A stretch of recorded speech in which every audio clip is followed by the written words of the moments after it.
tous, bienvenue pour ce nouvel audio. Alors aujourd'hui, je suis accompagné de mon ami Mandril. Alors déjà, bonjour Mandril. Salut Pierre-Yves, ou bonsoir. On fait cet enregistrement le soir, un vendredi soir. On pourrait faire d'autres choses, sinon. On va tergiverser. Voilà. Et ce soir, on va tergiverser. Donc c'est moi qui t'ai proposé le sujet la semaine dernière, je crois. Je voulais qu'on parle de l'utopie, donc de l'utopie classique qui a commencé à la Renaissance, l'utopie des temps modernes et qui a amené, on pourrait dire, la postmodernité et l'ingénierie sociale actuelle. On va faire un peu tout ce mouvement qui date, on va dire, du début de la Renaissance à aujourd'hui et à demain sûrement encore, parce que beaucoup de projets actuels de nos élites ressemblent à s'y méprendre à beaucoup d'anciennes utopies. On va utiliser ce thème qui est foisonnant, qui touche à énormément d'aspects anthropologiques de l'Occident, parce qu'on le disait d'ailleurs en off, l'utopie, il n'y a pas plus occidental que d'avoir des écrivains qui produisent ce genre de petite verrine intellectuelle, quoi. Parce qu'on va y revenir, l'utopie, c'est avant tout, la culture utopique circule dans des minuscules élites, des élites d'ailleurs lisantes. Et jusqu'en 1880, il faut se dire une chose, c'est que très peu de gens, au final, lisent vraiment. Donc on a, je parle de l'Europe, donc on a une culture élitaire qui circule par ce micro-circuit, et donc il y a une intertextualité entre ces différentes productions de textes, et ils se répondent entre eux. On va voir ça à partir effectivement de la Renaissance jusqu'au 18e et au 19e avec les utopies socialistes. Il y a vraiment cet écho, et c'est qui ? Ce sont des écrivains, des parlementaires, des intellectuels, des hommes de lettres, des philosophes. En gros, c'est du pur fucking white male patriarcat blanc, petit îlot comme ça, qui va s'échanger pendant plus de 300 ans, quoi. Voilà, tout à fait. On peut dire, pour remettre dans le contexte, que les premières utopies, elles arrivent à la fin du XVe siècle, donc au moment de la découverte des Amériques, de l'imprimerie, de la Reconquista espagnole, parce que les historiens classiques, c'est là qu'ils font débuter vraiment la Renaissance. Et donc, comme je l'ai souvent répété dans pas mal d'émissions, c'est à cette époque, on va dire, qu'on passe vraiment d'un monde à un autre. On passe du monde traditionnel, de la chrétienté, on va dire, médiévale, aux prémices du monde moderne, avec un chamboulement social, avec la révolte du temporel sur le spirituel, donc avec des nouveaux clercs, on va dire, qui sont là pour imprégner l'imaginaire collectif et le paradigme, et on peut les appeler les humanistes. Erasme, Thomas More, on va en parler. Ils vont relire les classiques, ils vont relire essentiellement Platon et sa République, et donc sa cité idéale. Et donc, effectivement, la date clé qu'on cite chaque fois, c'est 1516. Et le genre littéraire qui situe donc la cité idéale avec une description d'un lieu fictif, un récit de voyage au final. C'est un récit de voyage et c'est un projet de société idéale. Mais c'est un thème qui va toucher à l'art, à la politique, à l'éducation. C'est pour ça que moi, ça m'a intéressé d'un point de vue graphique aussi. Toi, c'est plus d'un point de vue littéraire. C'est pour ça qu'on se rejoint. Puis c'est assez génial, notre amitié, parce qu'on a deux pôles comme ça qui vibrent et qui rentrent en oscillation. Et puis, c'est foisonnant et passionnant parce que c'est un imaginaire social, politique, voire artistique qui va être mis dans une projection. Et effectivement, parce que toi, ce qui est génial avec ton analyse, déjà, ce que tu as dit, c'est qu'on a ton œil pérennialiste, toi tu vas avoir une lecture mystique de ce phénomène, et puis moi j'ai plutôt une lecture, on va dire, universitaire classique de philo.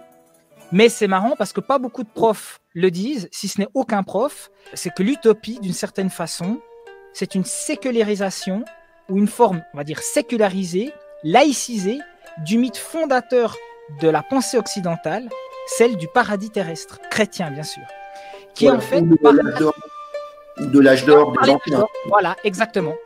Et qui est par nature inatteignable, souvenez-vous, on ne peut plus retourner dans le paradis, les anges règnent devant la porte. Tu mets les deux pieds dans le plat et c'est très bien. C'est justement ce qui fait ce grand changement de paradigme entre le Moyen-Âge traditionnel chrétien et le début des temps modernes qui est la Renaissance, c'est le sens de l'histoire, on va dire. Parce que pour un chrétien du Moyen-Âge, comme tu l'as très bien dit, le paradis est interdit, le paradis est clôturé, et se situe dans un passé immémoriel, dans un passé presque anhistorique et antéhistorique, alors que les utopies qui naissent à la Renaissance chez les humanistes et ces intellectuels laïcs, c'est une projection dans le futur d'une société, de la cité radieuse qui doit advenir ici-bas dans le temps et l'espace. Donc c'est un changement radical d'où on regarde, est-ce que le mieux est avant, comme le pensent les sociétés traditionnelles, et qu'il y a une longue dégradation suivant l'éloignement du principe, ou est-ce que il y a un progrès de la nature humaine et des sociétés humaines qui doit aboutir à un âge d'or ou à un paradis terrestre ici-bas. Alors pour te dire le niveau d'un prof que j'avais entendu, c'était le résumé du paradis terrestre, c'est un couple sans enfants qui vivait de loisirs dans un très grand jardin et ça va pas durer. Donc on ne peut plus y retourner. Voilà, c'est le lien avec l'utopie sécularisée. J'avais grincé des dents. Après, tu dis un truc très juste. Toi, tu prolonges, pour toi, les humanistes prolongent dans le futur. Moi, je suis pas tout à fait d'accord. Enfin, je vois tout à fait ce que tu veux dire. Moi, je vois plutôt une lecture hic et nunc. Donc, ici et maintenant, j'invente un système qui pourrait commencer demain. Mais dans le sens demain, dans 24 heures. Pas dans les lendemains qui chantent. Et ça, c'est justement, là, je vais y revenir, après les contre-utopistes, il y a tout ce mouvement aussi donc de récit-fiction et on a la science-fiction qui va elle-même non pas mettre sur une carte, parce qu'à l'époque, au XVIe siècle, il n'y a pas tout qui a été découvert. Donc c'est cool, on peut mettre un point un peu partout, on peut aller inventer en Inde des trucs incroyables et tout. À partir du XXe siècle, donc il y a déjà eu beaucoup de choses, il y a les gauchos, les socialos, les marxistes qui sont venus mâcher tout ça. La Terre est connue. Donc, on va le placer dans le futur et dans le temps avec l'aspect, justement, avancée technique et technologique et science. Mais ça, je vais y revenir après. Pour continuer avec ton idée d'île et puis de Platon, il y a effectivement, d'une certaine façon, la volonté d'insérer dans la philosophie occidentale un non-lieu. Donc, c'est le point que tu as dit. Les pérennialistes vont voir un non-lieu quasiment donc historique. Comme toi, tu parles de anhistorique. Voilà, non historique. Non historique. Ouais, Dans un espace-temps qui n'est pas le nôtre, quoi, qui n'est plus le nôtre, on va dire. Parce qu'on parle de chute sur Terre, alors que le paradis projeté... En fait, en gros, quand je te parle de passé et de futur, c'est que pour moi, l'utopie, elle est projetée dans l'imaginaire, exactement comme un film qu'on va projeter sur un écran. Et comme tu le dis, ça doit se réaliser ici-bas, et pour le coup, sûrement le plus vite possible. Alors que pour la pensée traditionnelle, c'est plus, il faut rembobiner la bobine, en fait. Ça s'est déjà passé. Tu vois, le paradis terrestre, pour un homme du Moyen-Âge, s'est déjà déroulé et on a chuté de cet état, alors que l'utopie est à advenir. Mais je te rejoins sur un truc, c'est intéressant, parce que cette idée de mettre en place une décompensation du réel avec un lieu fantasmé, elle a du coup un modèle insulaire qui a pour base, au final, un reste mythologique de Platon. Bien sûr, on renvoie tout le temps à la cité idéale donc, de la République, mais en fait, c'est beaucoup plus subtil que ça. Ce reste mythologique de Platon est beaucoup plus en lien avec l'Atlantide, en fait, avec cet isolat géographique. Et cet isolat géographique renvoie justement à ce truc que c'était avant et maintenant c'est niqué. Et je renvoie à Jean Faure qui place l'Atlantide avant la première grosse chute il y a 12 000 ans où là il y avait encore tout qui était possible. Et pour donner un exemple tout bête, c'est que par exemple, on peut me rétorquer que, parce qu'il y a aussi, là je parlais de l'aspect temporel, mais on peut aussi parler d'un autre aspect. Il y a une horizontalisation des esprits, et l'utopie est le fruit de l'imaginaire, de l'imagination. On pourrait même dire du génie humain, hein, parce que c'est quand même très intéressant, hein, les utopies, c'est pas une critique hein, que je fais, c'est un constat. Alors que par exemple, la Jérusalem céleste, qui doit arriver à la fin du cycle, notamment dans l'Apocalypse de Jean, descend de ciel en terre.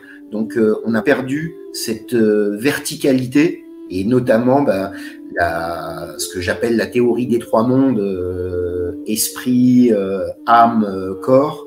Et pour la pensée traditionnelle, on a chuté de l'esprit dans le psychique, puis ensuite dans la matière, quoi. On pourrait même dire que la chute du paradis, c'est la chute d'un monde imaginal, non pas imaginaire, un monde subtil, un monde psychique, avec Corbin, on va y revenir. Dans le monde des corps, quoi, via un processus de solidification et d'éloignement de l'esprit, quoi. Et le salut refait ça, mais en mieux. C'est-à-dire que cette fois, c'est la Jérusalem céleste qui descend sur terre. Alors que nous, on veut faire exactement l'inverse. On veut cette fois faire du corps âme, esprit. Ouais. Et du coup, on aimerait faire ça avec le moyen physique. Voilà. Donc on inverse tout. On inverse tout, on fait le sens inverse avec le mauvais moyen. Voilà. Et on va le voir par la suite de cette émission. Beaucoup d'aspects des récits utopiques de la Renaissance sont une espèce de singerie, de parodie ou de pâle copie des descriptions des âges d'or des anciens ou du paradis biblique, avec notamment par exemple une nouvelle autorité spirituelle, quoi, qui sera plus une petite oligarchie éclairée, cette nouvelle bourgeoisie et cette nouvelle intelligentsia qui a remplacé la cléricature médiévale, qui perd de plus en plus son rôle. Alors c'est très intéressant parce que moi je note une petite lecture donc pérennialiste avec, tu sais, comme chaque étape, chaque histoire, enfin chaque période historique a son propre Kali Yuga, hein. Il y a une période d'ouverture, d'hégémonie, d'ascension, un pic et après un crash. Et tu peux prendre, il y a des micro-cycles, chaque société, chaque civilisation recrée un mini Kali Yuga au final. On en avait déjà parlé dans tes émissions. Nous, effectivement, à partir du moment qu'on construit plus les cathédrales, effectivement, et même des connards totalement laïcs comme mon frère le disent, à partir du XIIIe siècle, au final, l'Occident, même s'il y a le progrès technique qui va être une béquille, qui va au contraire permettre de faire son hégémonie finale sur le monde, mais en mal, l'Occident, dans sa puissance philosophique, dans sa puissance de l'esprit, elle est morte depuis longtemps. Il va se passer la même chose pour la pensée utopique. Exactement. Qui va passer par une progression et qui va être de plus en plus dark, qui va atteindre son apogée, je sais pas, on va dire au 18e, début 19e siècle. Et à partir du milieu du 19e, début 20e, on va commencer à voir le genre des dystopies ou des contre-utopies pour aller finalement à une espèce d'enfer sur Terre, quoi. Alors, la fin, je te l'ai dit déjà, je te la tease déjà, Pierre-Yves, parce que moi j'ai tout recensé, j'ai fait le petit travail, parce qu'on a bossé cette émission. La troisième, c'est l'utopie écologiste. Mais j'y reviens. Alors en fait, premièrement, maintenant j'aimerais te poser la question. J'ai fait des recherches, j'ai regardé chez les linguistes, j'ai repris des travaux. Hein. Moi, je fais que de, comme disait Cousin, je suis que un compilateur. Je ne fais que de. Oui, dire, comment il dit ça? Je fais que de recueillir. Hein. Donc, n'allez pas avoir une volonté de vous faire un exposé personnel. Après, on fait notre synthèse et on a nos sensibilités. Puis, comme par hasard, certains sujets vont être plus éclairés tant par Pierre-Yves que par moi, parce que ben voilà, on est des rêveurs avant tout. Donc la traduction de utopiste, pas d'utopie, mais du mot utopiste, à travers l'anglais, l'italien, le français, l'allemand, il y a une récurrence, c'est qu'on a deux termes. Alors je vous le fais en français pour que vous compreniez bien. C'est fabulateur, soit réformateur. Et ce qui est intéressant dans cette traduction, ou dans ces doubles traductions, fabulateur ou réformateur, c'est où se situe la frontière entre le réformateur ou le fabulateur. C'est ça qui est génial. Et plus on va avancer dans ce Kali Yuga de la pensée même de l'utopie, plus on va voir qu'on va tomber de plus en plus dans le pire de ce qu'il y a du réformateur et le pire de ce qu'il y a dans le fabulateur. Oui, c'est vrai. Et c'est rigolo parce que même cette définition pourrait caractériser les premiers utopistes comme Thomas More ou Francis Bacon, qui sont des gens qui justement inventent leur système, c'est leur imaginaire, tu vois, c'est l'imagination Avant, c'était les clercs qui seuls pouvaient écrire des textes et qui avaient accès à l'écrit. Là, c'est, on va dire, des profanes, mais très liés justement au mouvement soit réformateur ou pré-réformé de l'Église catholique, quoi. Donc, les utopies, c'est pas juste une rêverie d'un auteur génial dans son coin qui invente son petit monde. C'est que ça suit aussi une évolution sociale, et c'est, comme j'allais dire, un espèce de carnet de route, un espèce d'horizon commun, pour moi, des nouvelles élites bourgeoises, marchandes, financières, qui vont prendre petit à petit le pouvoir en Occident, quoi. Tu sais que c'est Rabelais qui serait le premier qui utiliserait la référence Utopia de Thomas More pour faire le mot utopie, et qui francise donc le mot. C'est possible. Moi, alors juste là, c'est pour l'aspect plus historique. Vas-y. Avec quelques dates, hein. Je parle vraiment des grands textes, parce qu'il y en a eu des milliers d'utopies écrites à la Renaissance. Donc tu fais ça, et puis après moi j'enchaîne les 3 étapes de la dégradation des utopies. C'est parfait. Voilà. Donc on part, comme tu l'as dit, 1516, Thomas More, Utopia. Donc comme tu l'as rappelé, utopie, c'est le U privatif et topos, le lieu. Donc c'est le non-lieu, quoi. C'est littéralement l'utopie. Donc c'est 1516.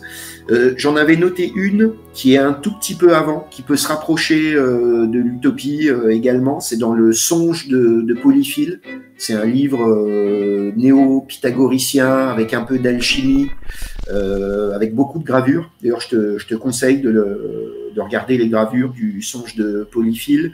Et c'est 1467. Et à l'intérieur de ce livre, donc qui est attribué à Francisco Colonna, il décrit une cité idéale sur une île qui s'appelle Cythérée, et cette cité idéale est très pythagoricienne et néo-platonicienne, quoi. Donc c'est un petit peu avant Thomas More. Et sinon, on a le XVIIe siècle, Francis Bacon, 1627, la Nouvelle Atlantide.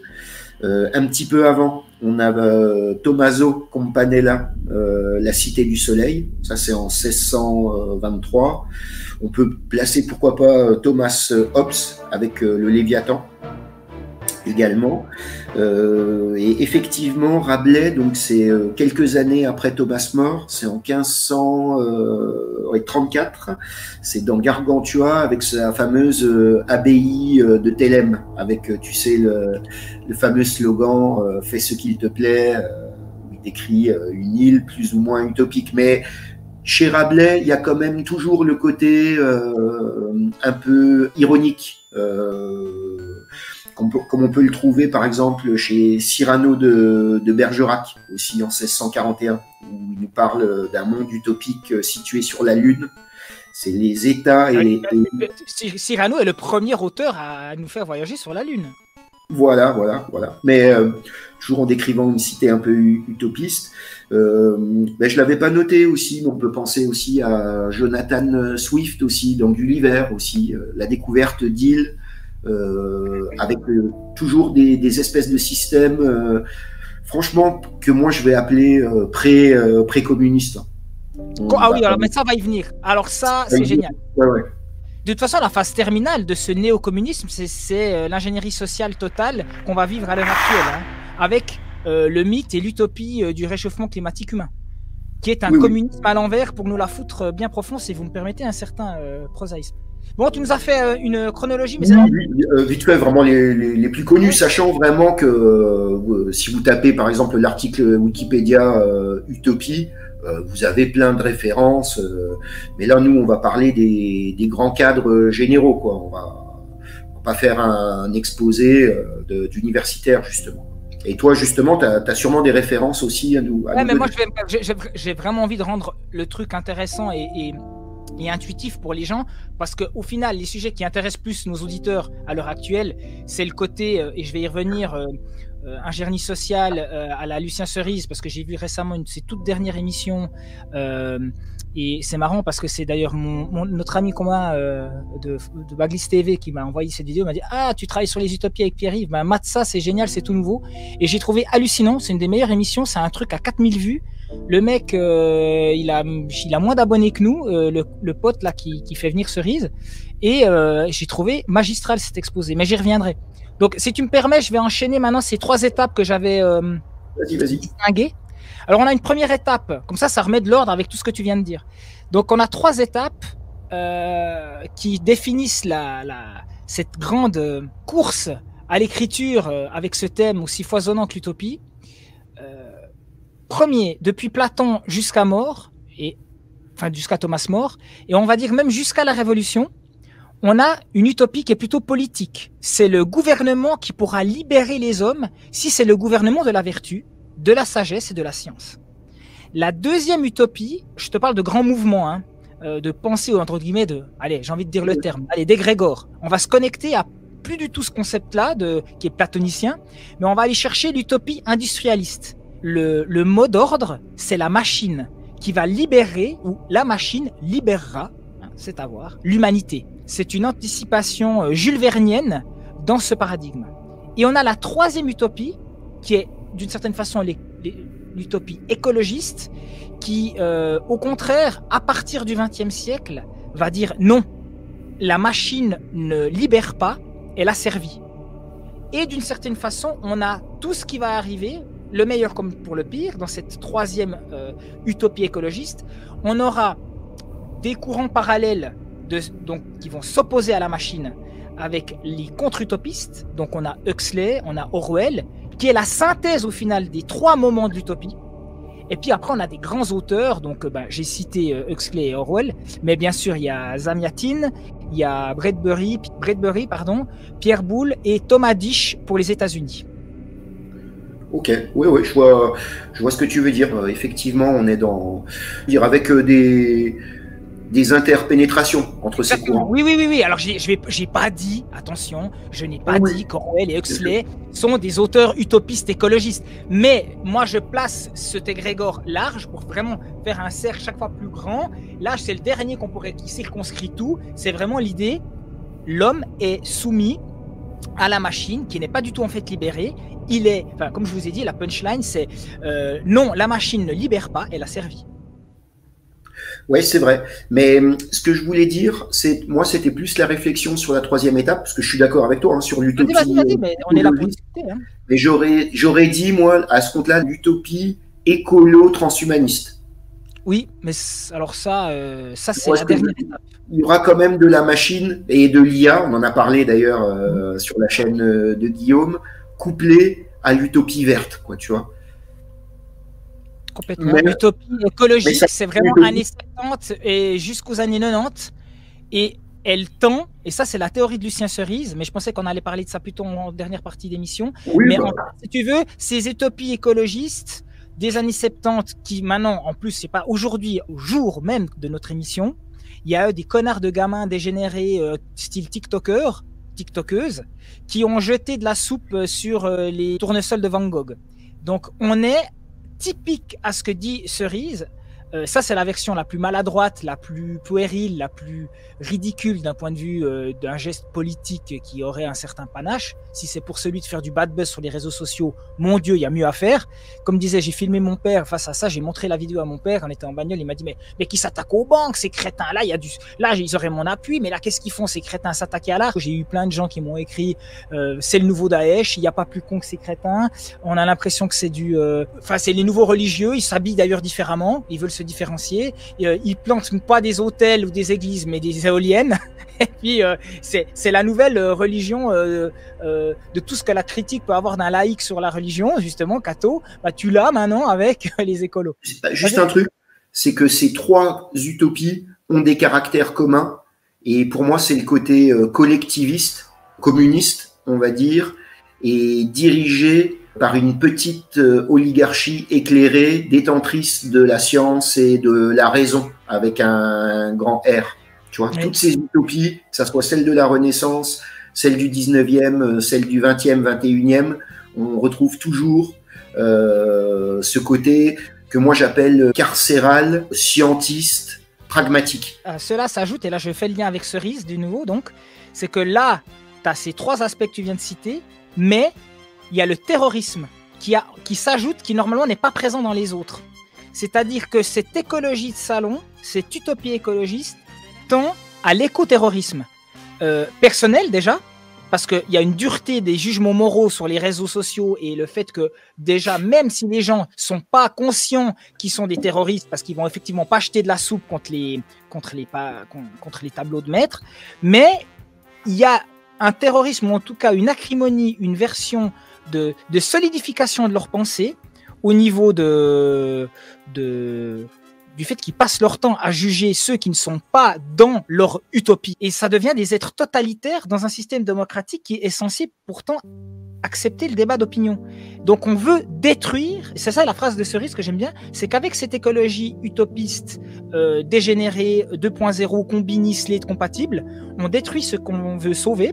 C'est une démocratie qui accepte normalement le débat d'opinion. Et là, il n'y a pas moyen. Tu nies le réchauffement climatique de production humaine, c'est comme si tu faisais un anathème. Là, moi, je pense vraiment que toutes les utopies sont totalitaires par essence. Okay.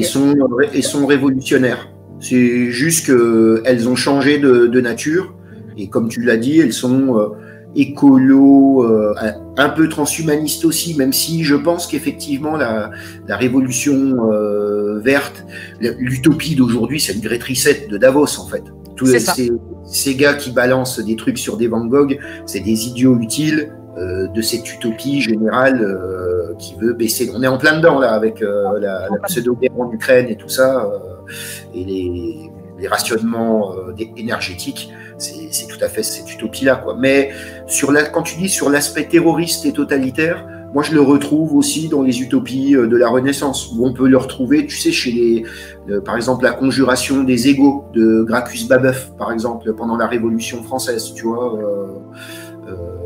où on le retrouve justement, même si c'est une critique, dans 1984, Métropolis ou le meilleur des mondes. Il y a toujours un aspect totalitaire, et je pense que un citoyen de la Nouvelle Atlantide ou de l'Utopia de Thomas More serait dans un monde totalitaire, carcéral et communiste en fait. Alors justement, je peux faire un petit aparté. Une utopie libertaire, à la fois violente et pourtant en interne hyper cool, c'est une utopie que les gens ne connaissent pas trop. Alors pourtant, tout le monde connaît le symbole, tout le monde a une référence à ça. C'est le monde des pirates et de la piraterie. Avant les gauchistes, avant le grand mythe du partage et de l'égalité, c'est libertaria. Oui, libertaria, pardon. Oui, tout à fait. À Madagascar, utopie pirate, fin 17e, début 18e, avec, attention, tenez-vous bien les amis, une devise républicaine, générosité, reconnaissance, justice, fidélité. Alors, elle a bon goût, hein, générosité, reconnaissance, justice, fidélité, oui, mais en fait, le vol, c'est de la propriété.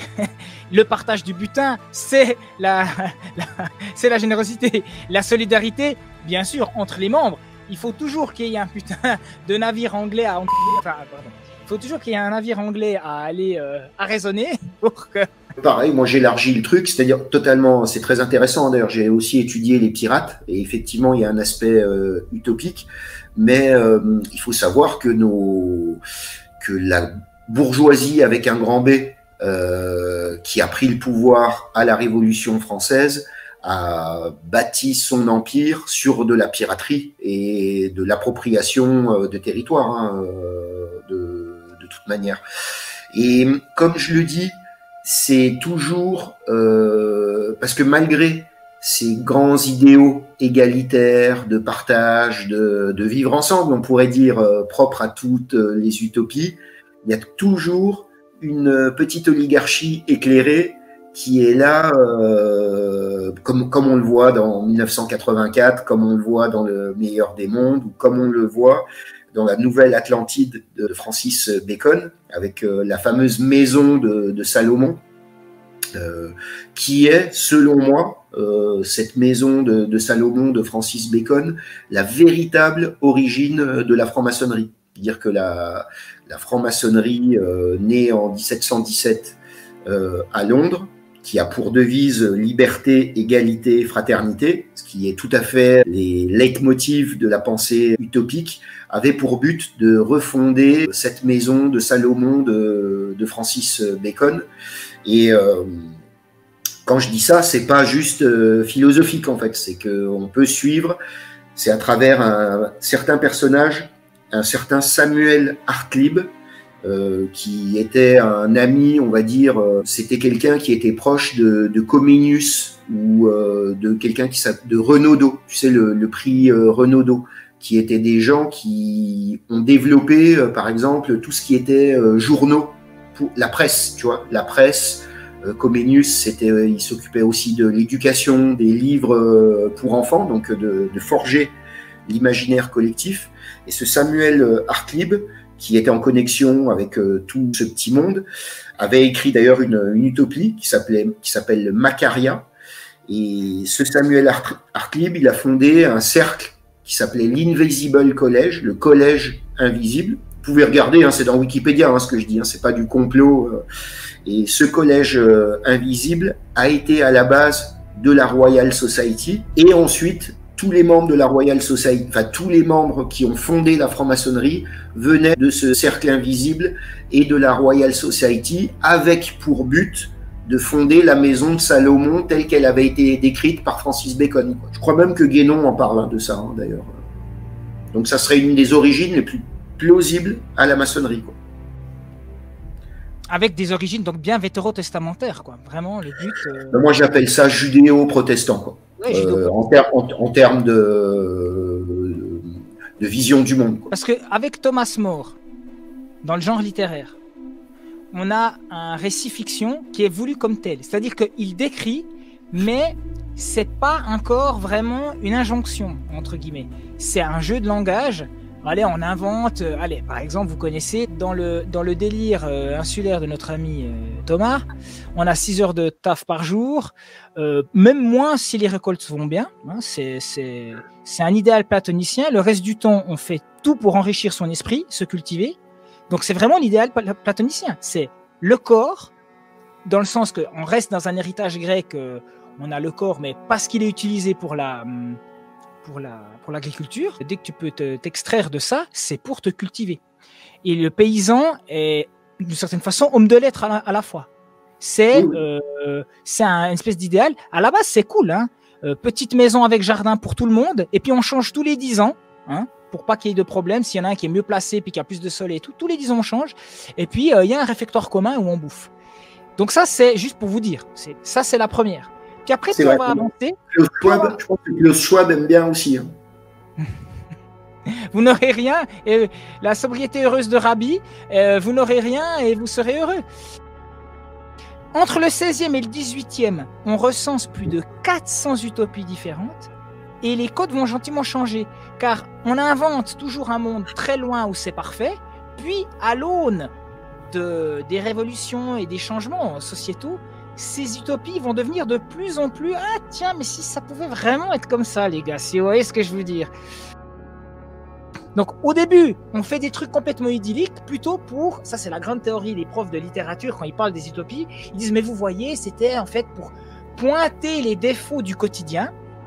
Si tu le faisais, tu te faisais défoncer. Donc t'inventais un truc hyper bien en te disant « Ah mais en fait, nous on n'est pas comme ça. » Donc c'était un effet miroir inversé de se dire, vu que nous on montre le truc parfait, c'est pour en fait pointer les problèmes quotidiens de l'humaniste coincé dans sa renaissance. Ça c'est dans les grandes lignes soi-disant. Puis à partir du 18e, avec les Lumières, les réformes politiques et sociales, on va commencer à donc, comme je vous l'ai dit, vouloir réaliser ces projets. Et là, on a, vous pensez, il y a des termes, tu les as pas cités, donc je me permets de les citer. Oui. Il y a Charles Fourier, il y a Cabet, et là, après, avec le 19e siècle, on a vraiment le récit fiction d'un pays, alors là, ça va te plaire, l'Eldorado, hein, de notre ami Voltaire, que tu connais bien mieux que moi, qui devient un projet politique. Avec Voltaire, le projet de l'Eldorado, c'est comme s'il nous foutait un peu le pied dans la porte, en mode témoin de Jéhovah. Les gars, il faudrait plutôt faire comme ça. Je te laisse réagir. Oh ben, tout à fait, c'est tout à fait ça. Et dans la même veine, il y a le fameux Saint-Simon aussi, également. On a, comme je l'ai dit, Gracchus Babeuf, le révolutionnaire, avec sa conjuration des égaux. qui serait vraiment presque les prémices du communisme. Hein. Je crois même que Marx, Engels en parlent, hein, de Babeuf. Moi, j'avais noté aussi les jésuites avec leur réduction au Paraguay. Parle de ça, ça c'est génial. Parle-nous de ça parce que je sais que tu as digué là-dessus, c'est extraordinaire ça.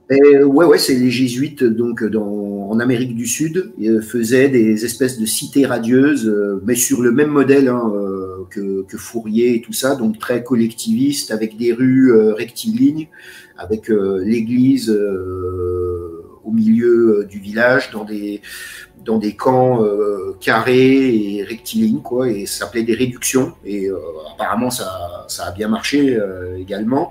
Donc tu as parlé de Cabet avec son voyage en Icarie. Oui, alors je n'ai pas cité, mais toi c'est bien que tu parles de ça, parce que Cabet, c'est vraiment une forme de communisme chrétien. Hein. Voilà. Ouais. Saint-Simon aussi un peu, enfin, Fourier avec son phalanstère, et Gaudin c'est le familistère. Donc toujours le collectivisme en fait et le pragmatisme, mais tout ça, moi je trouve quand même ça manque de mystique quand même. Hein. Attends, les gars ils tirent à la règle leur truc quoi. Icaria c'est la capitale donc de la communauté d'Icarie. C'est quoi? C'est 1 million d'habitants maximum. La ville est circulaire, mais l'architecture est géométrique à fond, dans le sens que tu as un fleuve absolument rectiligne qui traverse. Il y a des... Enfin, les rues sont bordées de 16 maisons exactement. Chaque côté avec un édicule public. Au milieu et à chacune des extrémités, impeccablement propre. La cité ne comporte ni café ni hôtel particulier, mais seulement des bâtiments à usage collectif dans une bibliothèque aux ouvrages soigneusement choisis. Bon, bref, c'est pas là où ça baise en scred, quoi, tu vois. Non. Et Pierre Fourier, c'est le patron des féministes, hein, si jamais. Notre ami Fourier disait d'ailleurs que les progrès sociaux, écrit-il, s'opèrent en raison des progrès des femmes vers la liberté. Ça, c'est les progrès sociaux. C'est quand les femmes accèdent à la liberté. Et les décadences d'ordre social en raison du décroissement des libertés de la femme. Donc quand ça va bien, c'est parce que les femmes ont accès à la liberté. Quand ça va pas, c'est la décroissance des libertés de la femme. Ça, donc, bon, oui, je vois, mais il faut voir après les conséquences. Pourquoi? Parce que si même les meufs, elles ont des, on va dire, des désavantages sociaux, faut voir aussi qu'est-ce qu'il y a avant. Donc bon. Oui, mais puis je te dis, il n'y a pas tout à jeter. Moi, je serais assez d'accord hein, avec le constat. Hein. C'est-à-dire que plus une société se développe, plus la femme acquiert des droits. Mais sauf qu'au bout d'un moment, comme pour tout, on l'a dit au début, moi j'ai une vision sinusoïdale hein, en courbe de Gauss. Donc, le bonheur parfait, la cité radieuse et la liberté, au bout d'un moment, elle va trouver ses limites et ça se finit souvent en emprisonnement, en société carcérale, hein, le trop de liberté. Quoi. Donc ça, de toute façon, ça a toujours été le défi de toutes les sociétés humaines de trouver un compromis entre l'ordre, la justice et la liberté individuelle. Quoi. Et trop de liberté, enfin, c'est jamais facile. Quoi. Et moi, j'avais trouvé un autre truc aussi. Alors, je ne sais pas si on peut le classer dans les utopies donc qui se réalisent, quoi, les utopies vécues, on pourrait dire, du 19e. C'est tout ce qui est les sectes de type mormon, Quakers ou Amish. Sachant déjà qu'à la base, la conquête de l'Amérique du Nord et la création des États-Unis a été énormément portée par une pensée utopique, quoi, de refaire presque la nouvelle Jérusalem, la nouvelle Terre Sainte hein, des États-Unis, quoi. Et ces Mormons, ces Quakers, ces Amish. Alors là où c'est pas vraiment l'utopie, c'est qu'il y a quand même le côté religieux intégriste que n'ont pas les utopies qui seraient beaucoup plus scientistes, alors qu'on va retrouver un rejet de la science et de la technique. Mais je pense que ça participe quand même d'un même mouvement général. C'est en fait la face opposée de la même pièce, que ce soit pure science ou pure religion hyper sclérosée. Au final, ouais, ça se barricade. Ça peut mettre plus en rapport, parce que tu sais, à l'époque du début des utopies, au 15e, 16e siècle, je renvoie souvent au livre de Norman Cohn, Les fanatiques de l'Apocalypse.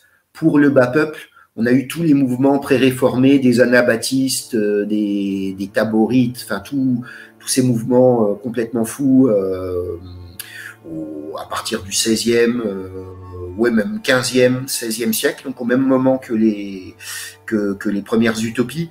Mais là, c'est pour le bas peuple, j'allais dire. Et alors que, comme on l'a dit au début, l'utopie, ça naît quand même dans un milieu éclairé et scientifique, de la bourgeoisie montante, quoi, dans un milieu marchand, on va dire.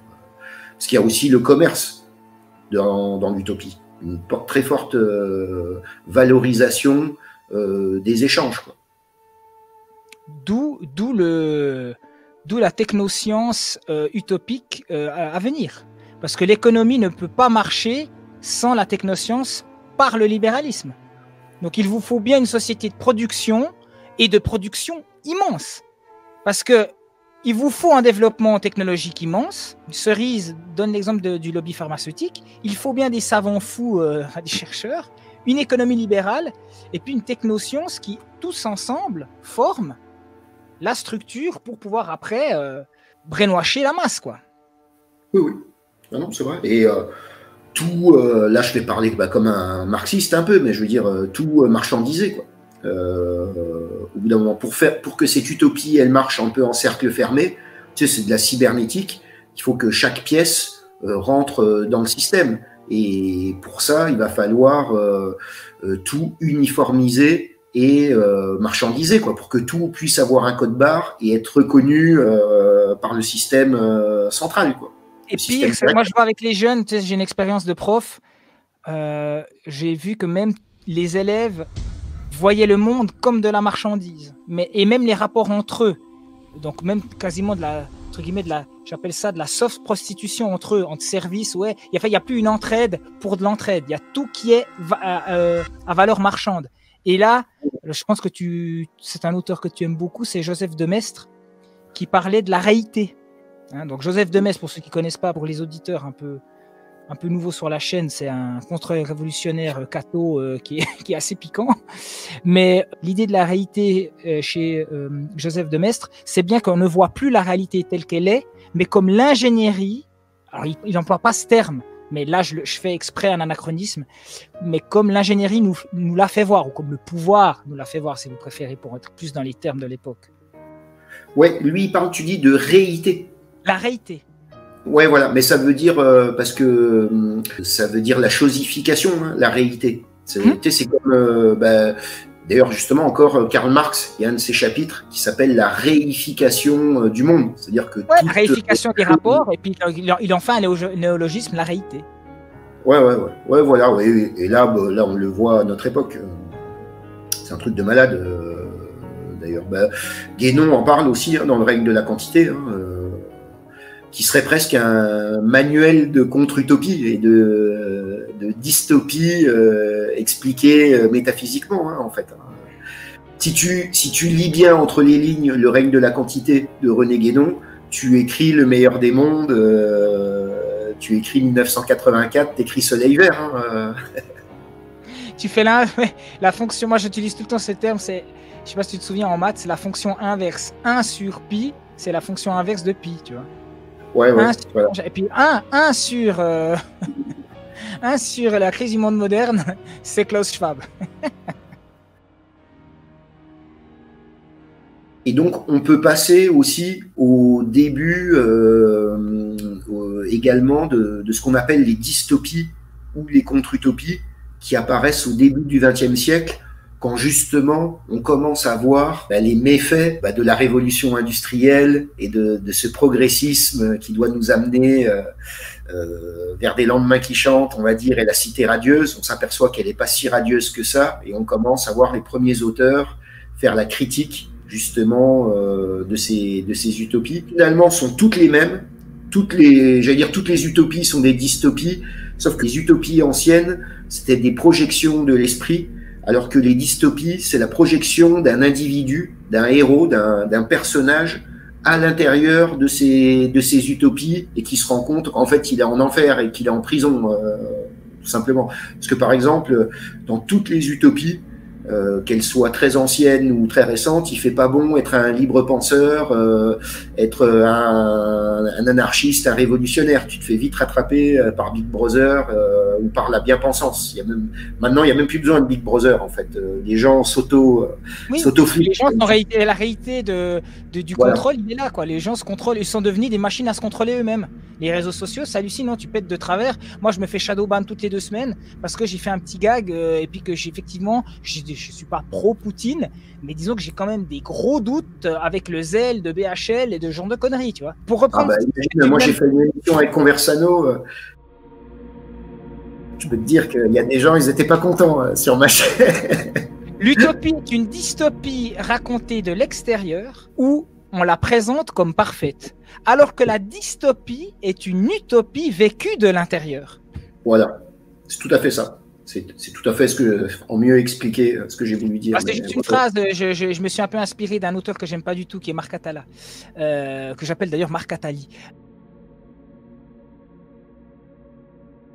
C'est un directeur d'un musée qui est tout près de chez moi et puis ce serait hyper cool que j'expose chez lui parce que c'est l'espace Jules Verne de Suisse romande, puis c'est la maison consacrée à la science-fiction en Europe.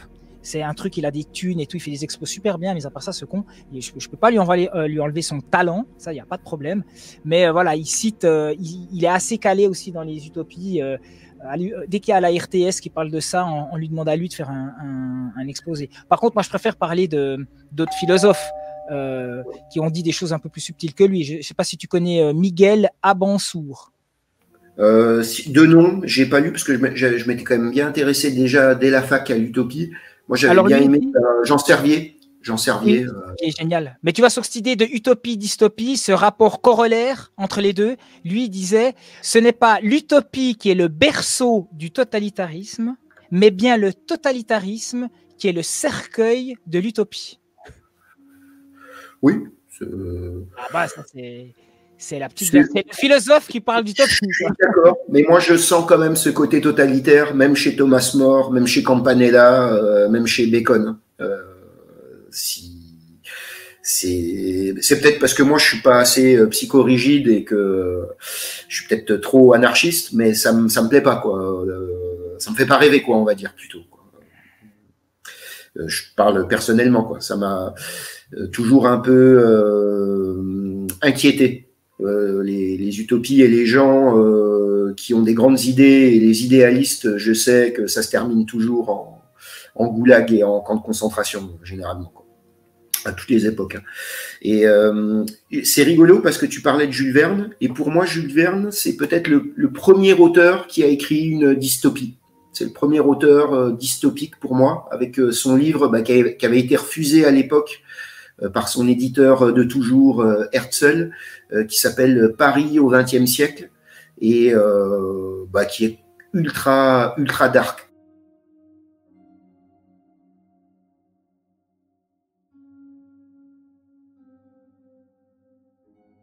Et tu as justement l'immersion d'un individu un peu rêveur dans un monde totalement technocratique, féministe, où toutes les femmes, à force de vu qu'il y a égalité entre les hommes et les femmes, tu vois, il est ouf, hein, ce livre, il est incroyable.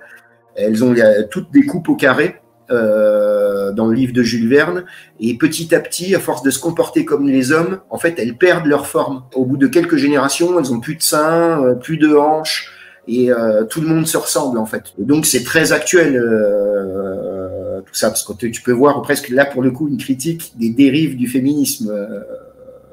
Et ça, c'est écrit en 1870, quelque chose comme ça, quoi. Alors, si tu parles de Jules Verne, je suis obligé d'ouvrir la parenthèse que je vais refermer parce qu'on va bien sûr s'intéresser à beaucoup plus passionnant et d'actualité sur l'ingénierie sociale. Mais tu vois, on a toujours dit c'était une culture d'élite, de philosophes, de lettreux, de magistrats, de parlementaires, enfin d'intellectuels. Avec Jules Verne, on a les textes qui circulent, les gens lisent. On n'est plus au 17e ou au début du 18e, quoi. Le 19e, les gens lisent. Et il y a, à la fin du 19e, avec tous les changements, l'utopie, elle bat de l'aile, parce qu'en plus, je vais en reparler, mais tous ces utopistes, on appelle les utopistes socialistes, se sont fait eux-mêmes mettre en PLS par Marx et Engels, parce qu'ils ne connaissaient pas vraiment la vraie puissance du capital. C'était que de la rêverie. Et le matérialisme historique, en fait, balaye les socialistes utopistes. Mais pour compenser, pour toujours faire rêver, il y a justement ces révolutions technologiques qui débarquent, parce que la fin du 19e, moi si j'ai une machine à voyager dans le temps, j'y vais. Franchement, c'est là où il faut aller voir. Il faut aller voir, en fait, bon, tu vas me dire, avec une machine à voyager dans le temps, tu vas voir d'autres trucs. Mais je ne sais pas pourquoi, moi, je suis attiré. C'est peut-être parce que dans mon univers graphique, je suis un peu un gros nostalgique de ça. Mais il y a tout qui va se passer. Et il y a cette putain de science-fiction qui arrive, qui est d'une certaine façon l'utopie un peu pour les nuls, projetée dans un délire scientifique. Donc, d'ailleurs, le terme science-fiction, avec l'anglais où les adjectifs ont lieu avant les noms, ça donnerait normalement fiction scientifique. Ce qui change tout. L'aboutissement, c'est peut-être là où on n'est pas d'accord, j'en sais rien, on peut en discuter, mais l'aboutissement de l'utopie à l'ancienne, depuis Thomas More, s'est concrétisé en 1917 en Russie. Oui. Là, ça a été vécu par des millions de gens, et tu parlais de Marx et Engels, étaient aussi des utopistes sur bien des points aussi. Hein. La dictature du prolétariat, pour moi, c'est l'utopie. Hein, mais attends, ils ont chassé une utopie avec les Fourier, les Cadets, tout ça, mais est-ce que les Owen, mais est-ce que le matérialisme historique n'est pas aussi une putain d'utopie? Bien sûr que si, oui, bien sûr que si. Et je pense que même, c'est même pas. En fait, c'est un long courant, on peut dire, qui commence à partir du début de l'imprimerie, à partir du début de la découverte du Nouveau Monde et de la montée de cette classe bourgeoise et marchande, qui prend le pouvoir à la fin du XVIIIe siècle avec la Révolution française, la création des États-Unis, et qui se poursuit au XIXe, et qui est de plus en plus radicale, et qui, pour moi, aboutit vraiment au communisme pur et dur, sachant que les nouvelles utopies sont beaucoup plus subtiles. On pourrait dire que, par exemple, le 1984 de George Orwell, il va critiquer les dérives du système totalitaire communiste, alors que Le meilleur des mondes de Aldous Huxley, lui, c'est la critique de notre société, on va dire de consommation, la société d'après la Deuxième Guerre mondiale, de la civilisation. Que les nazis ont perdu.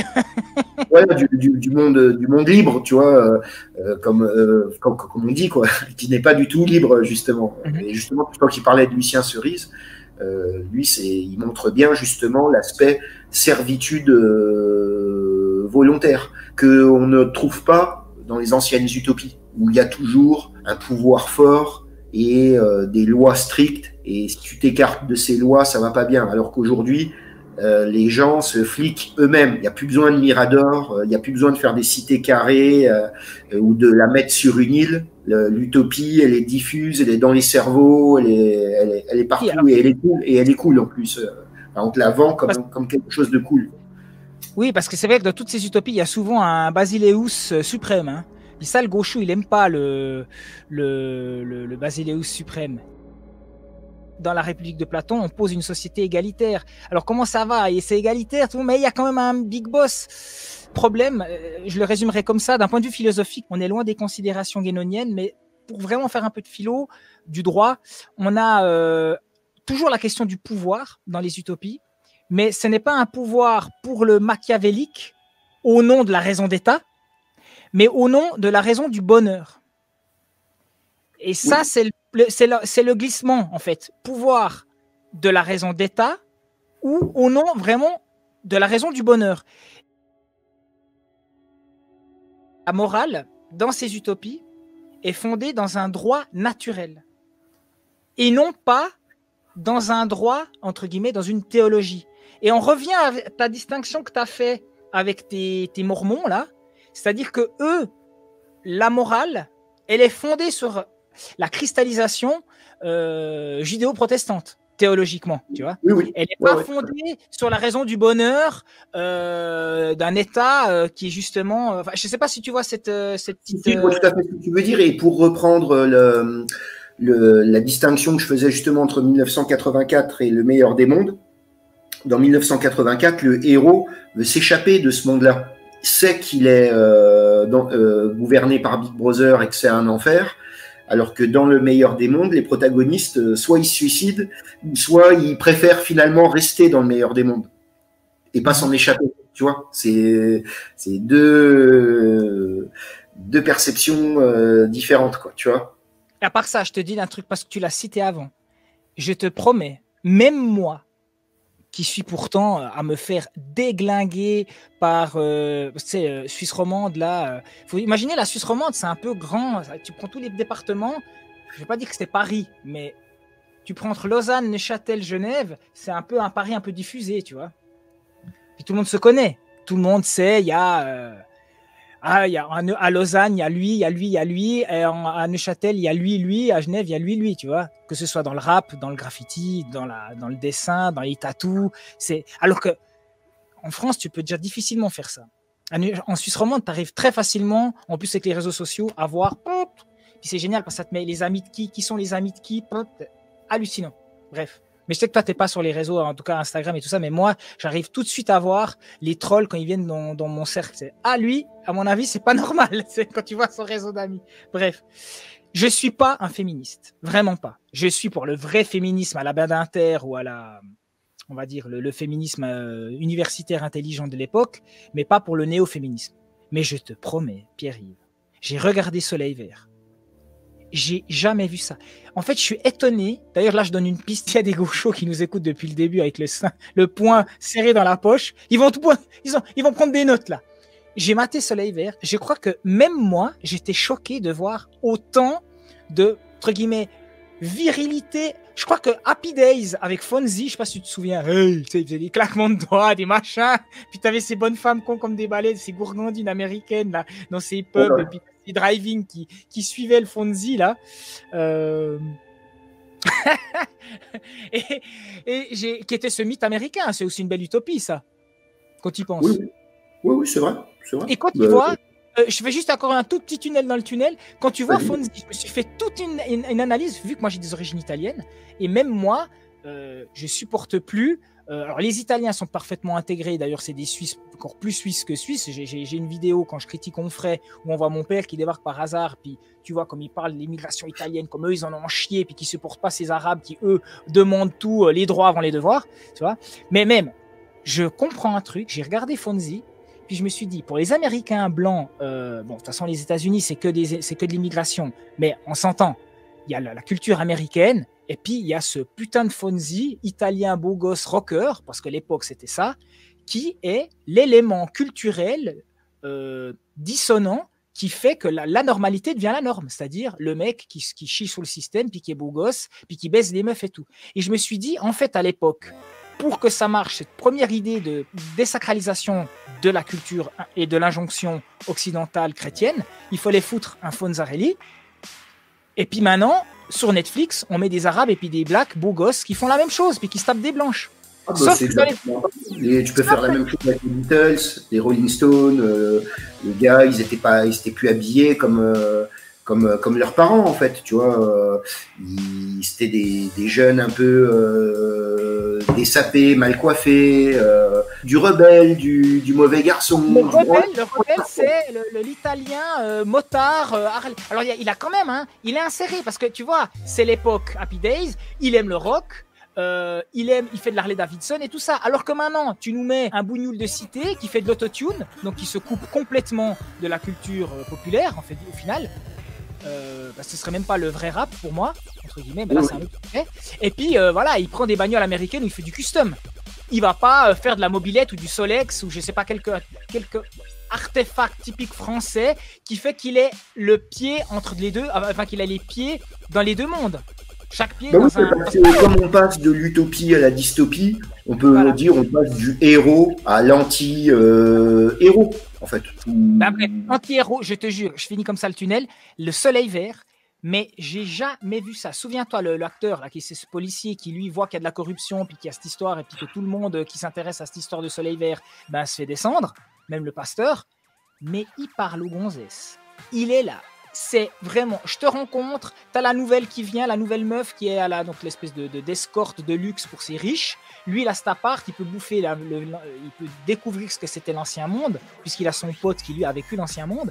Mais c'est que des sorties, des trucs. Mais même moi, j'étais choqué. J'étais là, oh, mais bordel, même moi avec ma meuf, j'aurais pas osé quoi. Et c'est ça tout le long. Je vois un homme solide qui se rapproche de toi. Il est prêt à te protéger. Comme tu as de beaux cheveux. C'est gentil.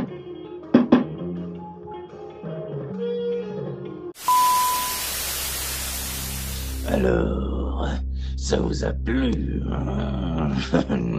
C'était à votre convenance, n'est-ce pas? C'est bon, ça. On a une émission de qualité, malgré la caméra jaune pisse de Pierre-Yves. Je pensais qu'avec 3 bouts de bois, tu nous aurais fabriqué une caméra en haute définition. C'est quand même autre chose que la pâle lumière blanche d'un exposé universitaire, barbant et austère comme un néon de chiotte. Ici, il y a du niveau, et le meilleur s'en vient. Restez calmes, les pucelles, il y en aura pour tous les goûts. Du pouce rôti, de la saucisse, du juif, du et de la grande anticipation. Maintenant que vous avez été docilement introduit, historiquement parlant, je veux dire, place à l'ingénierie sociale. Et vu le taf que la montre s'est tapé pour le montage, c'est bien simple, mon coco. Tu as le choix. Soit tu types Pierre-Yves le Noble, ou soit tu types le grand singe Mandril, ou encore meilleur, un petit threesome, et tu les types les deux. Dans tous les cas, tu accèdes à la deuxième partie, qui dure plus d'1h30. Il y a du job, et tout un tas de trucs exclusifs qui ne pourraient pas être passés en vidéo public simple. Tu penses bien, hein? C'est le bannissement immédiat, loin du bal, pulvérisé. Là, maintenant, place au complexe, au cynique, à la mysticosphère piquante, mieux que dissidente, transcendante. Donc mec, fais pas chier, pour 3 balles, tu types l'apôtre Pierre, ou le Mandril, t'as le choix. Tu accèdes à plein de choses, à un univers qui dépasse ton entendement. Fais pas ta mijaurée, type nom de Dieu, type bordel, et tu soutiens ces 2 tarés.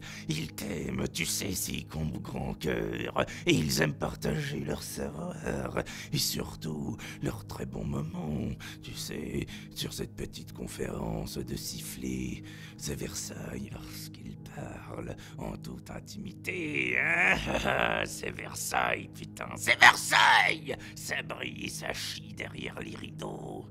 Ils se lâchent, mais c'est que pour les abonnés. Faudra payer ces 2 petites catins si tu veux les entendre rigoler. Tu as saisi l'affaire. Les toppings chauds du tout gratuit, ça vaut que dalle. Et ils sont obligés sur YouTube de faire avancer leur taf. Et du taf, il y en a. Alors juste pour 3 €, merde! Tu payes ta putain de merde compte Netflix et tu en redemandes, hein, du caca sur tes lèvres, du Amazon Prime, du Disney+, de la déjection insipide. Et de tout de suite, jeune pucelle, car la deuxième partie est encore mieux que l'intro.